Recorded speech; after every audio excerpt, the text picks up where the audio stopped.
Je m'appelle Jean-Marc Nicolas, je travaille à l'Université de Lille. Je suis ingénieur de recherche au laboratoire d'optique atmosphérique.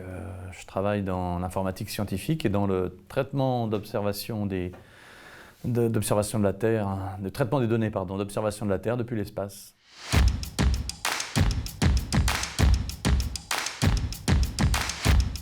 Donc, depuis quelques mois, je suis secrétaire général de l'Union nationale CGT-FERCSUP. Je précise que je suis également membre de la direction de mon syndicat d'établissement, la CGT Université de Lille. Mais s'agissant de ce mandat de secrétaire général de l'Union nationale, il s'agit de fait d'animer, d'impulser un collectif de direction nationale constitué d'une vingtaine de camarades et au sein d'un collectif de direction plus réduit de 7 camarades, de travailler au quotidien pour animer et faire tourner l'Union nationale en relation étroite évidemment avec nos syndicats d'établissement.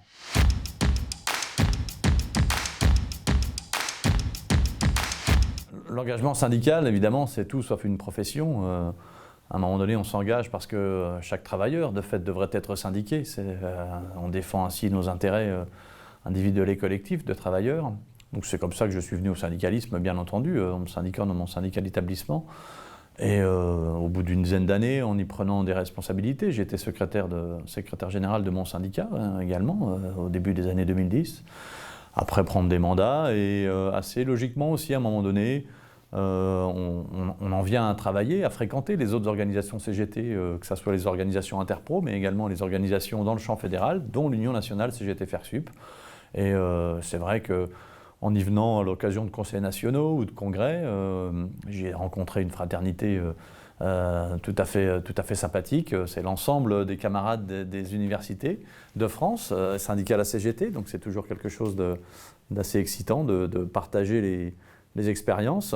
Et à un moment donné, on m'a proposé d'intégrer le bureau national, j'ai accepté. Et là, il y a un an et demi à peu près, la question s'est posée de la succession de la direction resserrée, si je puis dire. Et on a discuté entre camarades et finalement j'ai accepté ce mandat. C'est une responsabilité, hein, c'est une forme donc limitée dans le temps évidemment et dans l'espace, mais c'est un peu une forme de devoir avant tout. Hein. C'est le devoir de chaque militant à un moment donné d'assumer une responsabilité au sein de son organisation.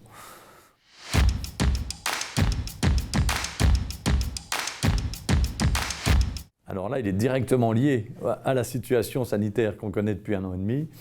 Le congrès ordinaire de la CGT-FERCSUP devait avoir lieu au mois de mai 2020, donc il y a plus d'1 an maintenant. Évidemment, il a dû être repoussé à l'occasion du premier confinement.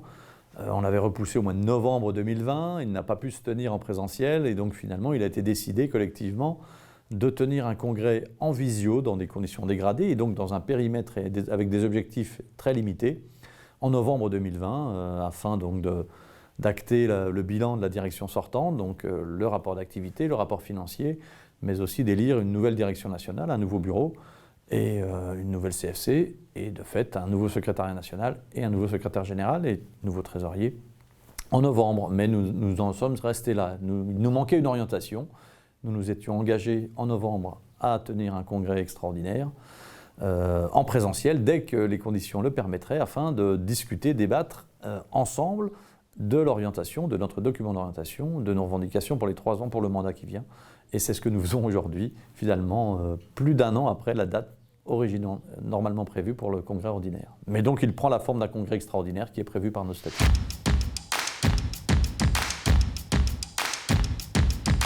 Notre document d'orientation était titré, le projet de document d'orientation est titré « Une CGT-FERCSUP utile aux travailleuses et aux travailleurs ».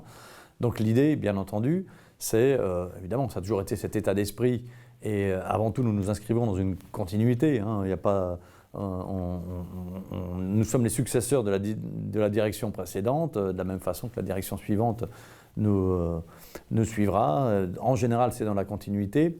Là, l'objectif, c'est avant tout donc vraiment d'impulser un travail collectif et de mieux organiser et coordonner le travail tous ensemble et en particulier donc d'essayer d'avancer sur un certain nombre de communications, d'informations auprès des syndicats et en permanence d'être à leur soutien, à l'écoute de leurs demandes pour que tous ensemble on puisse augmenter, si je puis dire, le rapport de force comme nous avons coutume de le dire et essayer de gagner sur nos revendications.